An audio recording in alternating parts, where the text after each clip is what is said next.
هو في مش انا قلت لك ما تعملش كده؟ برضه عملت كده؟ طب خلاص بس اهدى يا ابو حميد، مالك النهارده؟ انا ما حدش يقول لي مالك النهارده، بس اهدى بس اجيب لك ليمون ولا حاجه؟ برضه هيقول لي ليمون؟ تعبان ومرهق وبتزهق بسرعه؟ خليك معايا. في نوع من الوجع مش بيتشاف، الوجع اللي بيبدا من دماغك وينتهي في جسمك، تحس انك تعبان من غير سبب، بتقوم من النوم وكانك ما نمتش، عمال تزهق على الفاضي وعلى المليان، واخد الدنيا تلطيش في تلطيش. كل ده مش صدفه يا صديقي، جسمك بيقول لك انا مضغوط. الضغط بيرفع هرمون الكورتيزول واللي بيجي بعد كده مرار طافح. جسمك يا صديقي ساعتها بيوقف حرقه ويزود الدهون ويقلل الطاقه ويكتبك كده من جواه، وتيجي يا صديقي او يا اختي العزيزه وتقول انا ايه اللي حصل في جسمي؟ انا ما كنتش كده. اهدى اهدى، انت مش محتاج تعمل ايه دلوقتي يا صديقي، انت محتاج تهدى، ما تعصبنيش عليك بقى.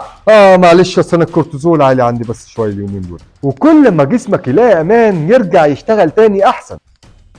الرياضه مش بس مجهود، اوقات بتكون وسيله تهدي بيها اللي جواك.